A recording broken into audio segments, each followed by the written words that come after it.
So hello and welcome back to your junction Jio Guru junction. दोस्तों मेरा नाम है कबीर एंड आज की सीधी बात नो बकवास सीरीज को आगे बढ़ाते हुए हम लोग बात करने वाले हैं हमारे 1000 क्वेश्चन की सीरीज के नेक्स्ट क्वेश्चंस के बारे में।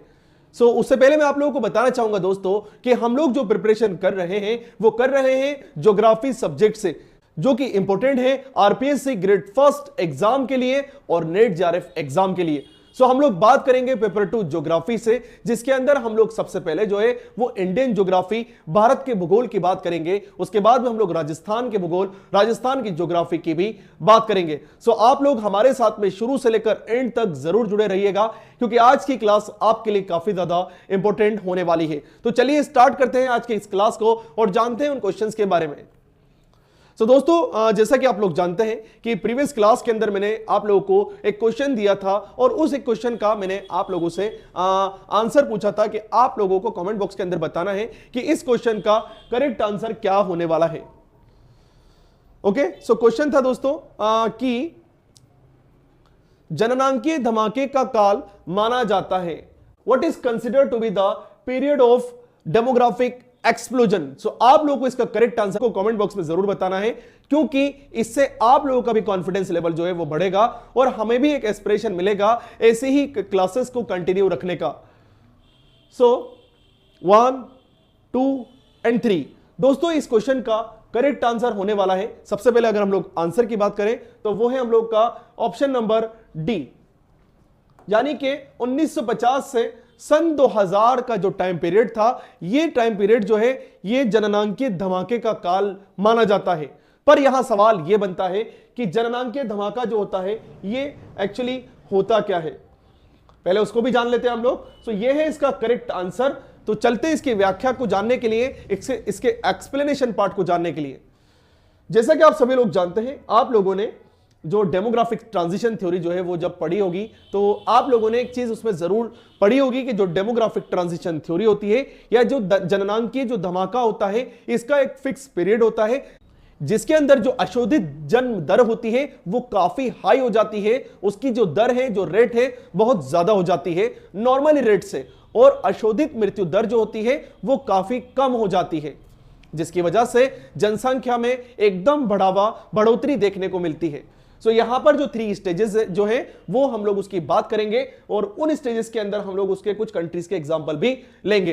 यहां पर जो है वो 3 इसकी अवस्थाएं दी हुई हैं। जो अवस्थाएं जो होती हैं जिनका जनरल जो टेन्योर टाइम पीरियड होता है वो 50 से 100 सालों का होता है। इन 50 से 100 सालों के बीच में जो है वो धमाका होता है, जनसंख्या विस्फोट होता है। इन 3 स्टेज के अंदर कौन कौन सी एक बार समझ लेते हैं। यहां से जो आप लोग ग्राफ देख रहे होंगे, इस ग्राफ के अंदर 3-4 चीजें जो पहले हमें नोट करनी है वो ये है, यहां पर है हम लोग का समय यानी कि टाइम, यहां पर है जन्म दर और अशोधित मृत्यु दर। अशोधित जन्म दर जो होती है ये प्रति 1000 लोगों पर पैदा होने वाले बच्चों की संख्या को कहा जाता है। इसी के हिसाब से अगर हम लोग बात करें तो इसी का पूरा उल्टा होता है अशोधित मृत्यु दर, यानी कि क्रूड डेथ रेट। इसे हम लोग सीबीआर और सीडीआर के नाम से भी जानते हैं।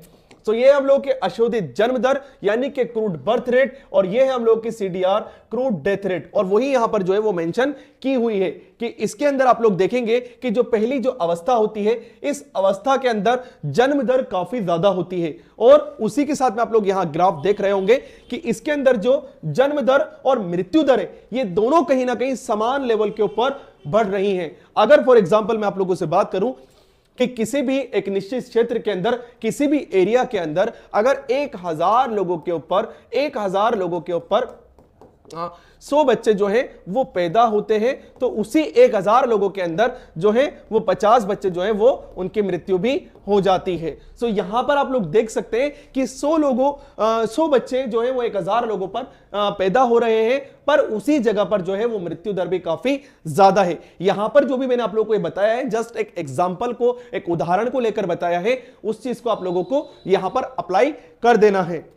तो पहली जो प्रावस्था है, इस प्रावस्था के अंदर जन्म दर भी काफी हाई होती है और मृत्यु दर भी काफी हाई होती है। अब क्या होता है कि 50 से 100 साल के अगले पीरियड के अंदर, अगले समय अंतराल के अंदर ये जो जन्म दर होती है ये तो थोड़ी थोड़ी कम होना स्टार्ट होती है, पर इसके पूरा विपरीत दिशा के अंदर आप लोग यहां देखेंगे कि ये वाली जो लाइन है ये आपको बताती है मृत्यु दर को, यानी कि डेथ रेट को। डेथ रेट के अंदर काफी कमी आ जाती है क्योंकि चिकित्सा और स्वास्थ्य सुविधाएं जो होती है ये काफी अच्छी हो जाती है। सरकार के द्वारा जो प्रदान की जाने वाली जो सुविधाएं होती है ये अच्छे पैमाने के ऊपर, बड़े लार्ज स्केल के ऊपर मिलना स्टार्ट हो जाती है, जिससे कि जो जन्म दर होती है ये जन्म दर जो है वो बढ़ती है, परंतु जो मृत्यु दर है वो घट जाती है। तो यहां आप लोग ग्राफ के अंदर देख सकते हैं कि जन्म दर जो है ये हाई है और जो मृत्यु दर जो है ये लो है, पर यह भी आने वाले 50 से 100 सालों के दरमियान जो है उस पीरियड, उस अवस्था के अंदर दोबारा से चेंज होती है। एंड यहां आप लोग देख सकते हैं यहां पर जो डिवीजन किया हुआ है इसका, अगेन से एक टाइम पीरियड के अंदर जाकर ये दोबारा से स्टेडी स्टेट के अंदर बिल्कुल सीधी लाइन के अंदर आ जाती है। सो यहां पर जो ये उच्च जन्म दर और उच्च मृत्यु दर थी, यहां पर जो है वो जन्म दर जो हो जाती है वो निम्न हो जाती है, कम हो जाती है, एक लेवल के अंदर आ जाती है या कांस्टेंट की तरह हो जाती है। इसी के साथ में जो मृत्यु दर है वो भी इस थर्ड अवस्था के अंदर लगभग एक कांस्टेंट कंडीशन के अंदर हम बोल सकते हैं चली जाती है। सो यहां इसके अनुसार हम लोगों को अब समझ में आ चुका होगा कि किसी भी टाइम पीरियड के अंदर 50 से 100 सालों के दरमियान के अंदर जो भी जनसंख्या के अंदर किन्हीं भी कारणों से जो बदलाव आते हैं उनको इन प्रावस्थाओं के द्वारा ही दर्शाया जाता है। सो यह है हम लोग की डेमोग्राफिक ट्रांजिशन थ्योरी। यहां तक आप लोगों को क्लियर हो चुका होगा। अब हम लोग बात करते हैं नेक्स्ट क्वेश्चन की।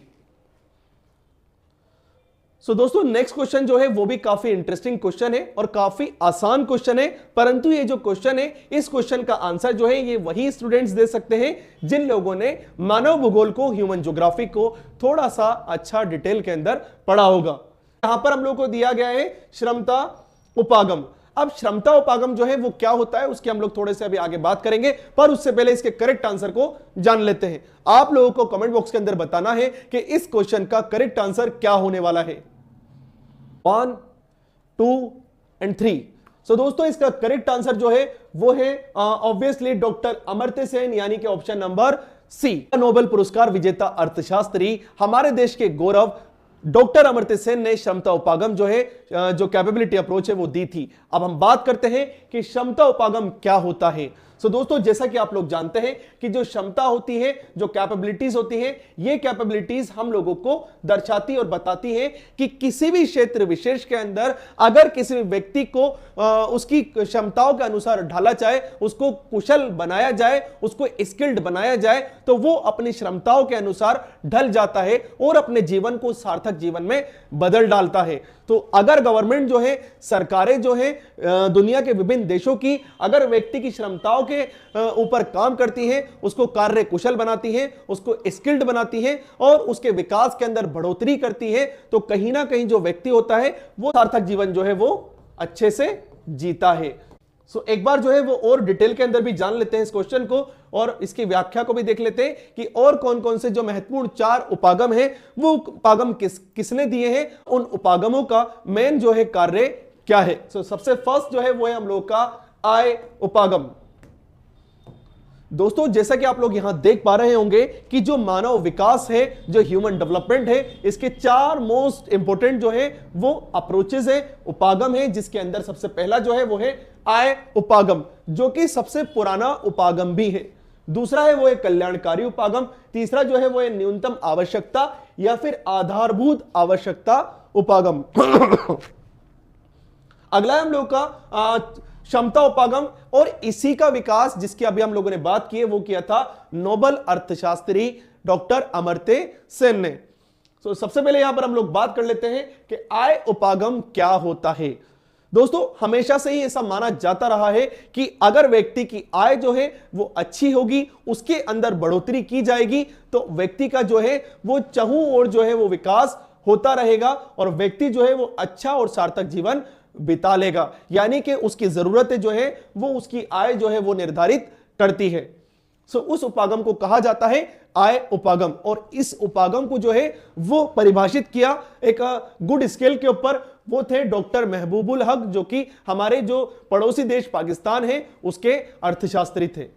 अगला है हम लोगों का कल्याणकारी उपागम। जो भी वेलफेयर अप्रोच होती है मानव के विकास के लिए, सरकारों द्वारा लिए जाने वाले निर्णय अगर मानव के कल्याणकारी योजनाओं के अंदर बढ़ोतरी करेंगे, अगर मानव के विकास के चहुं और दृष्टिकोणों के अंदर उसको अप्लाई किया जाएगा, मल्टी डायमेंशनल जो है वो विकास होगा, जिससे कि कल्याणकारी जो उपागम है उसकी पूर्ति हो पाएगी। सो यहां पर जो कल्याणकारी जो उपागम दिया गया है, इस कल्याणकारी उपागम के अंदर जो मानव की जो मूलभूत आवश्यकताएं, जैसे कि अगर हम लोग बात करें यहां पर उसका स्वास्थ्य, उसकी शिक्षा, उसका जो रोजगार है, अगर गवर्नमेंट जो है, सरकार जो है वो उसको प्रोवाइड करेगी, उसको उपलब्ध कराएगी एक अच्छे लेवल के ऊपर, गुड स्केल के ऊपर, तो आसानी से मानव का विकास उसके कल्याण के साथ में होता रहेगा।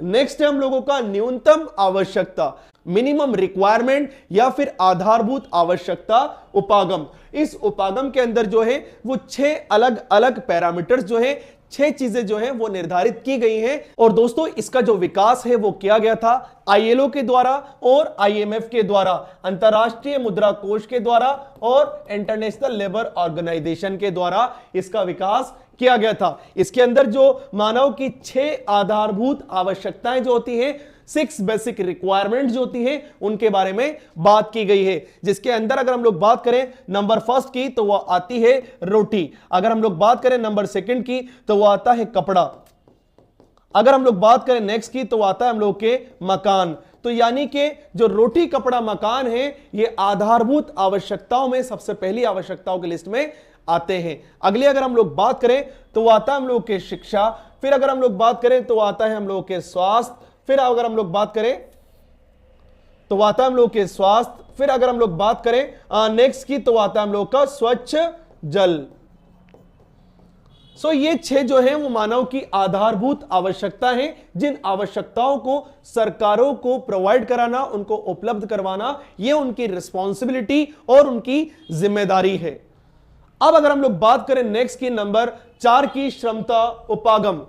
क्षमता उपागम के बारे में अभी हाल ही के अंदर हम लोगों ने बात की थी कि जो ह्यूमन कैपेबिलिटीज होती है, मानव की जो क्षमताएं होती है, उन क्षमताओं के अंदर उसको कार्य कुशल बनाना, उसकी क्षमताओं का विकास करना, ये कहीं ना कहीं इसके अंदर आता है। और उसको जो है वो नोबेल अर्थशास्त्री जो है अमर्त्य सेन ने दिया था। तो यहां तक आप लोगों का क्लियर हो चुका होगा। अब हम लोग चलते हैं हमारे नेक्स्ट क्वेश्चन की तरफ। अगला क्वेश्चन दोस्तों जो है वो है वर्ल्ड की डिफरेंट रेलवे लाइन से लेकर आपको बताना है route. Canadian Pacific railway line जो कि ऑप्शंस के अंदर 4 दिए हुए हैं, उसके अनुसार आप लोगों को बताना है। जिसमें जो सबसे फर्स्ट यहां पर दिया हुआ है वो है हम लोगों का ए हैलिफैक्स से लेकर वैंकूवर को जोड़ती है, वो दूसरा है हम लोग का पर्थ से सिडनी को जोड़ती है, नेक्स्ट हम लोग का पेरिस से इस्तांबुल को जोड़ती है, और फोर्थ हम लोगों का टोक्यो से ओसाका को जोड़ने वाली रेलवे लाइन। आप लोगों के लिए इस क्वेश्चन को थोड़ा आसान कर देते हैं और इन एरियाज की एक ऑन एन एवरेज जो है वो लोकेशन एक आइडिया में बता देता हूं। ये जो है वो हम लोग को पड़ता है नॉर्थ अमेरिका यानी कि उत्तरी अमेरिका के अंदर। दूसरा है वो तो आप सभी लोग जानते हैं हम लोगों का ऑस्ट्रेलिया, ठीक है। तीसरा जो है ये है हम लोग का जो फ्रांस और जो टर्की वाला पार्ट है, इस्तांबुल जो है वो वाला, और चौथा है हम लोगों का जापान वाला पार्ट, ठीक है। तो यहां पर आप लोगों को इसके अकॉर्डिंग आंसर इसका करना है, और मैं लेता हूं यहां पर 3 सेकंड का एक छोटा सा पॉज, आप लोगों को देना इसका करेक्ट आंसर कमेंट बॉक्स के अंदर। 1, 2 एंड 3। सो चलिए दोस्तों बात करते हैं इस क्वेश्चन के करेक्ट आंसर की, और नो डाउट जो है वो इसका करेक्ट आंसर है हम लोग का ऑप्शन नंबर ए, यानी कि हैलिफैक्स टू वैंकूवर। सो ये तो था, यहां तक तो थी इसकी बात कि करेक्ट आंसर जो है वो हैलिफैक्स से लेकर वैंकूवर तक ये जो रेलवे लाइन है, ट्रांस कैनेडियन रेलवे लाइन, ये गुजरती है। अब इसके बारे में बात करते हैं और इस रेलवे लाइन की थोड़ी सी डिटेल के अंदर चलते हैं। दोस्तों जैसा कि आप लोग जानते हैं वर्ल्ड के अंदर काफी बड़ी बड़ी रेलवे लाइन है, जिनके अंदर से एक दो मैं आप लोगों को बता देता हूं कि जो सबसे पहली जो वर्ल्ड की सबसे लार्जेस्ट रेलवे लाइन है वो है हम लोगों की ट्रांस साइबेरियन रेलवे लाइन, ठीक है। ट्रांस साइबेरियन रेलवे लाइन जो है ये वर्ल्ड की सबसे बड़ी रेलवे लाइन है और इसकी जो टोटल लेंथ है वो है 9289 किलोमीटर की। ये रूस के एक शहर को, एक हिस्से को दूसरे कॉर्नर से जोड़ने वाली लाइन है। नेक्स्ट की अगर हम लोग बात करें तो वो है हम लोगों की शंघाई से लेकर लहासा तक की रेलवे लाइन, जिसकी जो अप्रोक्सीमेटली जो लेंथ है, जो लंबाई है, वो लगभग 5000 किलोमीटर के आसपास में है। सो ये इसके अलावा भी काफी सारी रेलवे लाइन है। अगर हम लोग भारत की बात करें तो वहां पर आती है हम लोगों की कश्मीर से लेकर कन्याकुमारी तक की रेलवे लाइन, जो कि लगभग 3500 किलोमीटर की रेलवे लाइन है। ओके, अब हम लोग जानते हैं इस क्वेश्चन की और डिटेल के अंदर कहानी को। सो उस कहानी को जानने के लिए हम लोग को चलना होगा नेक्स्ट पेज के ऊपर और जानते हैं कि इस रेलवे लाइन का जो एग्जैक्ट रूट है वो कहां से कहां तक है और एग्जैक्टली ये जो ट्रांस कैनेडियन रेलवे लाइन है ये किस क्षेत्र से होकर गुजरती है। अगर हम लोग यहां पर बात करें इस रेलवे लाइन के रूट की, उन स्टेशंस की, तो यहां पर आप लोग देख पा रहे होंगे कि जो वैंकूवर है, इस वैंकूवर के बाद में जो कमलूप से जसपार है, लेक लुइस है और फिर ये आती है हम लोगों के नाइट ओकबोर्ड से, फिर आती है टोरंटो से, फिर यहां पर है मॉन्ट्रियल एंड यहां आप लोग देख सकते हैं नंबर 1 के ऊपर है हम लोगों का हैलिफैक्स। सो हैलिफैक्स को कनेक्ट करती है ये रेलवे लाइन हमारे वैंकूवर के साथ में। सो इसका करेक्ट आंसर था हम लोगों का ऑप्शन नंबर ए, हैलिफैक्स से वैंकूवर को कनेक्ट करने वाली ये रेलवे लाइन सबसे बड़ी रेलवे लाइनों के अंदर से एक रेलवे लाइन है, जिसकी टोटल जो लेंथ है वो 7000 किलोमीटर से भी ज्यादा की है। जो अलग अलग तरीके के जो फिजिकल टेरेन होते हैं, माउंटेनियस प्लेस होते हैं, पहाड़ी दुर्गम चट्टानी मैदानी इलाके होते हैं, वहां से भी ये गुजरती है। सो इस क्वेश्चन के बाद में हम लोग चलते हैं क्वेश्चन की कहानी को जानते हैं। पहले उसको पढ़ लेते हैं कि क्वेश्चन एक्चुअली क्या कह रहा है। सो क्वेश्चन है, विश्व में वृहद उद्योगों की शुरुआत हुई थी। यानी कि यहां पर आप लोगों से क्वेश्चन के अंदर पूछा जा रहा है कि वर्ल्ड के अंदर किस टाइम के अंदर जो बड़े पैमाने के जो उद्योग थे, मैन्युफैक्चरिंग थी, उनकी स्थापना जो है वो कब हुई थी। सो इस क्वेश्चन का करेक्ट आंसर जानने के लिए हम देंगे 3 सेकंड का एक छोटा सा पोज। उस पोज के अंदर आपको कमेंट बॉक्स के अंदर इसका करेक्ट आंसर बताना है। 1 2 एंड 3। सो दोस्तों इसका करेक्ट आंसर होने वाला है हम लोगों का ऑप्शन नंबर सी, यानी कि 18वीं शताब्दी 18 एडी का जो टाइम था, जिस टाइम पीरियड को वृहद उद्योगों की शुरुआत का एक काल कहा जाता है, उस काल के हिसाब से अगर हम लोग देखें तो वर्ल्ड के अंदर जो यूरोपियन कंट्रीज जो थी, जिसके अंदर जो जर्मनी, फ्रांस, स्पेन, इंग्लैंड जैसे जो देश थे, वृहद पैमाने के उद्योगों को, बड़े पैमाने के उद्योगों को, लार्ज स्केल मैन्युफैक्चरिंग इंडस्ट्रीज को वर्ल्ड के अंदर जो है वो एस्टेब्लिश किया, उसका विस्तार किया। सो यहां पर इसका करेक्ट आंसर है ऑप्शन नंबर सी। अब बात करते हैं हम लोग इसकी व्याख्या की, यानी कि इसकी और डिटेल की। सो दोस्तों अगर हम लोग वृहद पैमाने के उद्योगों की बात करें तो यहां पर जो है वो 2 पार्ट के अंदर इसको हम लोग जनरली मोटा माटी जो है वो इसको डिवाइड कर सकते हैं। पहला हम लोग बात कर सकते हैं उत्पादक, यानी कि जो प्रोड्यूसर होता है उसकी। दूसरी अगर हम लोग बात करें तो आता है हम लोगों का उपभोक्ता, जो कंज्यूमर होते हैं वो वाला। आप लोग इमेज के माध्यम से जो है इन पिक्चर्स के माध्यम से जो है वो आसानी से समझ सकते हैं कि जो विश्व में वृहद उद्योगों का विकास जो है वो औद्योगिक क्रांति के साथ में, इंडस्ट्रियल रेवोल्यूशन के साथ में आज से जो है लगभग 200 साल से भी पहले हुआ था, यानी कि 18वीं सदी के आसपास में इसका उदय हुआ था। विश्व में वृहद उद्योगों का विकास औद्योगिक क्रांति के साथ 200 वर्ष पूर्व यानी कि 18वीं सदी के अंदर प्रारंभ हुआ, जिसका जो काल है अभी हम लोगों ने उसको 18वीं सदी करेक्ट जो आंसर था वो लगाया था। यहां पर जो विकास है वो यूरोप महाद्वीप से प्रारंभ होकर दुनिया के अलग अलग देशों के अंदर उसका विस्तार हुआ। वृहद उद्योगों में मशीनों द्वारा कुशल श्रमिकों की सहायता से बड़े पैमाने के अंदर जो है वो उद्योग किया जाता है, बड़े पैमाने के ऊपर जो है वो उसका प्रोडक्शन किया जाता है, यूनिट्स लगाई जाती है और व्यापार किया जाता है। अब यहां पर अगर हम लोग बात करें इसके पार्ट्स की तो ऑलरेडी ये इसके हैं और ये जो है वो 2 पार्ट्स के अंदर डिवाइडेड होता है, जिसके अंदर पहला जो है वो आता है उत्पादक और दूसरा आता है वो हम लोगों का कंज्यूमर, जिसके अंदर जो है वो जहाजरानी उद्योग हो गया, इंजीनियरिंग उद्योग हो गया, ऑटोमोबाइल इंडस्ट्री हो गई और वो जो बड़े बड़े उद्योग है जिसके अंदर आयरन स्टील इंडस्ट्री होती है, जिसके अंदर जो मशीनरी होती है, टूल्स होते हैं वो बनाए जाते हैं। अगर हम लोग इसकी बात करें तो यहां पर डायरेक्ट कंज्यूमर को सेल करने वाले जो गुड्स होते हैं, आइटम्स होते हैं, कमोडिटीज होती हैं, उनका निर्माण किया जाता है। सो ये भी हो चुका है हम लोगों का कंप्लीट क्लियर। अब हम लोग बात करते हैं हमारे आज के नेक्स्ट क्वेश्चन की। सो नेक्स्ट क्वेश्चन है दोस्तों हम लोगों का काफी इंटरेस्टिंग क्वेश्चन है। आप लोगों को जल्दी से एक बार रीड कर लेना है और कमेंट बॉक्स के अंदर हमारे बताने से पहले ही आप लोगों को इसका करेक्ट आंसर जो है वो लिख देना है। सो क्वेश्चन है आज का हम लोगों का, निम्नलिखित में से कौन सा विश्व का सघन प्रदेश नहीं है। थोड़ा सा ये क्वेश्चन दोस्तों ट्रिकी क्वेश्चन है। आप लोगों को थोड़ा सूझबूझ के साथ में, समझदारी के साथ में इस क्वेश्चन का करेक्ट आंसर करना है। इसके अंदर ऑप्शन जो है वो दिए गए हम लोगों को, दक्षिणी एशिया, साउथ एशिया यानी कि पूर्वी एशिया यानी कि ईस्ट एशिया, पश्चिमी यूरोप यानी कि वेस्टर्न यूरोप और उत्तरी एशिया यानी कि नॉर्थ एशिया। इन चारों ऑप्शंस के अंदर से करेक्ट आंसर क्या होगा आप लोग जल्दी से बता दीजिए। मैं लेता हूं तब तक के लिए 3 सेकंड का एक छोटा सा पोज।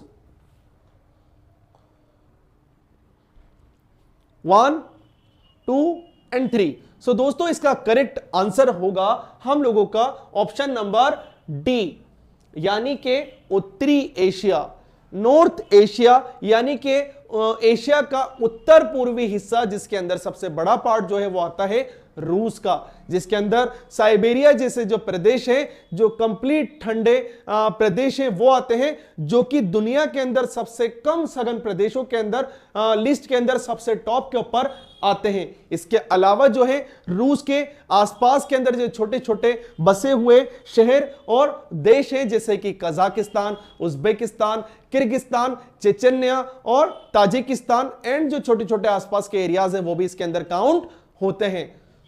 और इसको आगे देख लेते हैं और इसको आगे जान लेते और इसको डिटेल के अंदर देख लेते हैं कि इसके अंदर कौन कौन से पार्ट और आते हैं और वर्ल्ड के अंदर कौन कौन से क्षेत्र जो हैं वो सघन आबादी वाले हैं। तो सबसे पहले अगर हम लोग बात करें वर्ल्ड की सबसे हाईएस्ट डेंसली पॉपुलेटेड कंट्री की या सबसे सघन बसे हुए प्रदेश की, सो वो नो डाउटली जो है वो है हम लोगों का बांग्लादेश, जो कि वर्ल्ड के अंदर सबसे फर्स्ट के ऊपर आता है जनसंख्या वृद्धि के अंदर भी और दूसरा जनसंख्या घनत्व के अंदर भी। अगर हम लोग बात करें वर्ल्ड के अंदर सबसे कम जो है वो कहां पर है वृद्धि और सबसे कम सघन कौन सा है, तो वो ऑलरेडी रशिया है। तो यहां पहला जो है वो है हम लोगों का सार्क देश यानी कि जो दक्षिण एशियाई क्षेत्रीय सहयोग संगठन के अंदर जो साउथ एशिया के अंदर जितने भी देश हैं हमारे भारत को भी मिलाकर वो देश सारे इसके अंदर आ जाते हैं, जो कि सघन देशों के अंदर है। फिर हम लोगों का पूर्वी एशिया जिसके अंदर आसियान देश आ जाते हैं। फिर हम लोगों का उत्तर पूर्वी एशिया, इसके अंदर कुछ पार्ट जो है वो अभी हम लोगों ने डिस्कस किया उसके अंदर भी काउंट होंगे, ठीक है। फिर हम लोग का उत्तरी पश्चिमी यूरोप जिसके अंदर जर्मनी, फ्रांस, ब्रिटेन और यूरोपियन कंट्रीज आती है। फिर हम लोग का उत्तरी अमेरिका जिसके अंदर यूएसए, कनाडा वाला पार्ट आता है। फिर हम लोगों का नील नदी घाटी का क्षेत्र, वे गिनी की खाड़ी का तटीय भाग, अफ्रीका के कुछ छोटे छोटे जो देश हैं वो भी इसके अंदर आते हैं, जिसके अंदर घनी आबादी जो है वो निवास करती है। सो यहां तक जो है वो हम लोगों का कंप्लीट क्लियर हो जाना चाहिए। सो यहां तक की कहानी जो है वो आप सभी लोगों की क्लियर हो जाना चाहिए कि वर्ल्ड के अंदर सबसे ज्यादा डेंसली पॉपुलेटेड क्षेत्र जो है, अगर हम लोग क्षेत्र वाइज बात करें वो कौन सा है, अगर हम लोग कंट्री वाइज बात करें, देश के हिसाब से बात करें तो कौन सा है, अगर हम लोग जो है वो किसी एक राज्य की बात करें तो वो कौन सा है। सो हमेशा की तरह जाते जाते आप लोगों के लिए एक क्वेश्चन छोड़कर जाना चाहते हैं जिसका आंसर आप लोगों को है वो कमेंट बॉक्स के अंदर लिखना है कि उस क्वेश्चन के अनुसार उस क्वेश्चन का करेक्ट आंसर क्या होगा। सो हम लोगों का जो क्वेश्चन है वो अगेन से मानव भूगोल को लेकर है कि ह्यूमन ज्योग्राफी के अनुसार मानव विकास का मुख्य ध्येय स्वतंत्रता में वृद्धि करना है। इस कथन को किसने बताया था सर्वप्रथम, या इस कथन को किसने कहा था, आप लोगों को कमेंट बॉक्स के अंदर बताना है। तो कैसी लगी आज की क्लास आप लोग हमें कमेंट बॉक्स के अंदर जरूर बताइएगा, क्योंकि आप लोगों का जो ध्येय है वो हमारा विश्वास है और हमारा जो विश्वास है ये पूरी तरीके से आपके ऊपर कायम है। सो इसी के साथ लेते हैं अलविदा और मिलते हैं हम लोग ब्रेक के बाद में। तब तक के लिए जय हिंद।